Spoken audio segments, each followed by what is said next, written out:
Welcome to Media Watch, I'm Jonathan Holmes. It's been a bad weekend for the US forces in Afghanistan. 8 Americans killed in a coordinated attack by the Taliban.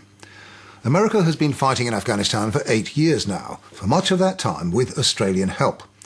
Tonight we're going to spend some time looking at what we have and haven't been allowed to know about Australia's contribution to the Afghan campaign.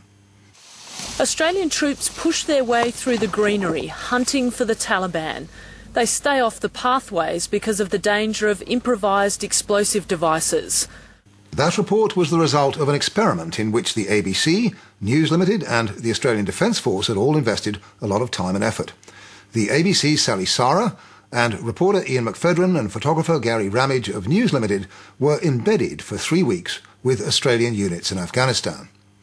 Before they left, there were high hopes. The Australian quoted McPhedran, "This will give us the chance of going out at the village level, patrolling with our soldiers and talking to the local people. We will be up close and personal with the soldiers. I think that has been one of the big gaps in our coverage." The ADF has told Media Watch that it's extremely pleased with the volume and general quality of reporting that the embedded journalists produced. It's true that McPhedran and Sara filed numerous reports from the field, and News Limited has put up a website with video shot by Gary Ramage. This is the Koala where the Australian troops have found a cache of weapons. They found bomb-making equipment, and we're just waiting at the door hoping that we can get permission to go in and have a look at what they found. But on his return, Ian McPhedran revealed that for the journalists, the trial had been frustrating. Early on, they travelled for 10 hours from the Australian headquarters to a far-flung military outpost.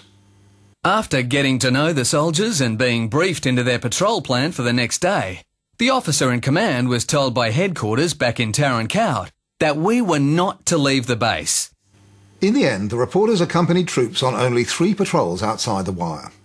In a report on the trial to the Australian Defence Force, which he's passed on to us, Ian McPhedran wrote, "It is interesting to note that during a 1-month embed with US forces, Gary Ramage went on 16 full-blown combat patrols without a PR escort." The embedding trial was an attempt to close the yawning gap between the ADF's idea of media access and the practice of most of our principal allies in Afghanistan, the Dutch, the Canadians, the British, and especially the Americans. Journalists embedded with US forces are given remarkable access. US Central Command's Public Affairs Guidelines state bluntly, Commanders will ensure the media are provided with every opportunity to observe actual combat operations. The personal safety of correspondents is not a reason to exclude them from combat areas. But concern for their safety was exactly why Sara and McPhedran were allowed to go on so few patrols, or so they were told. McPhedran wrote in his report, "Denying access because something might be dangerous defeats the purpose of the exercise." There's no doubt that true embedding carries risks, and not just to the safety of journalists. The infamous and shocking footage we're about to show you was shot by Australian freelancer Stephen DuPont 4 years ago while he was embedded with the US Army. It was first shown in a report on SBS's Dateline. US soldiers have set fire to the bodies of the 2 Taliban killed the night before. The burning of the corpses and the fact that they've been laid out facing Mecca is a deliberate desecration of Muslim beliefs. Yeah. Wow, look at that blood coming out the mouth on that one. Fucking straight death knell.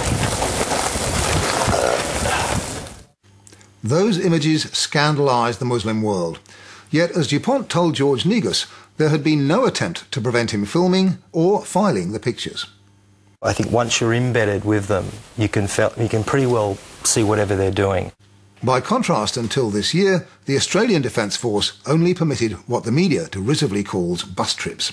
A few days on the ground, most of them spent on heavily fortified bases, escorted at all times by an officer from Defence Public Affairs. Until recently, almost all Australian combat operations have involved the Special Forces, who are completely off-limits to the media. So the ADF's bus trips focused on the work of the Reconstruction Task Force, which has been constructing schools and hospitals near its base at Tarin Kowt.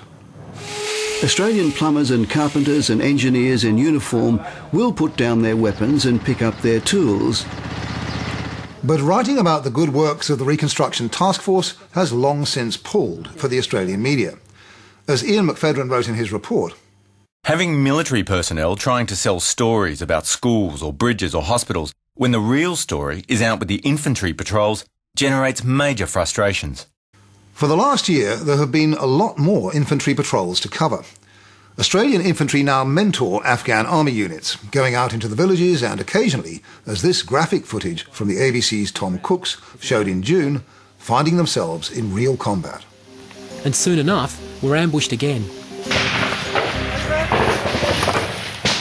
This time, several RPGs land close to our position. They're all on the Wee, that was a bit close. Stay there! I'm moving to you, mate! Stay there, I'll move to you! This is possibly the only footage of Australian soldiers in combat shot by a civilian journalist in 8 years of war in Afghanistan. And significantly, Cooks' trip was not arranged by Defence Public Affairs in Canberra. Got back to school, I'm doing a head count now. Cooks went to Afghanistan at the ABC's expense and once there was given an informal embed with the infantry at Tarin Kowt. Cooks told Media Watch, "The commander on the ground arranged for me to go on a 6-day patrol. I'm sure if Defence Public Affairs had known about that in advance, they'd never have approved it."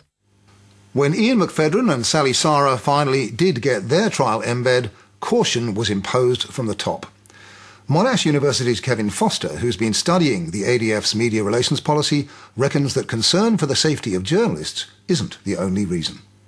The war is being reported in this way because the ADF want to exercise absolute control over every aspect of the news production process.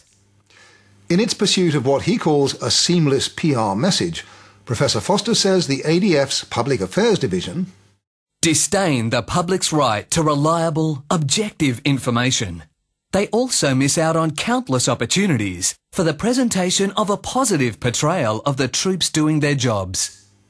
Unlike the US Defense Department, the ADF often asks to view stories before they're filed. Ostensibly, that's to safeguard operational security. But a couple of days into Sarah and McPhedran's embed, this happened. And Australian troops have shot dead an Afghan police officer and wounded another in Afghanistan. The injured police officer was evacuated by military helicopter suffering from serious injuries. He was shot at an Australian checkpoint at Durafshan, north of Tarin Kowt. That story, certainly not one that helped the ADF's seamless PR message, made it to air, but according to Ian McPhedran's report, its filing was delayed for some hours because a PR bureaucrat in Canberra decided that nothing should move until the minister has spoken in Parliament. It was only the goodwill of the individuals involved that prevented a conflict at that point. In its usual ponderous prose, the ADF has told Media Watch that the trial aimed to develop and evaluate a media embedding model that provided increased media access while managing the risks of allowing civilian journalists to work with the ADF in high-threat operational environments. But the fact is, good war reporting is risky. There's the risk of journalists getting wounded or killed, and the risk that they'll see bad things happening. What we're getting now in Australia is not just managed risks, but managed news.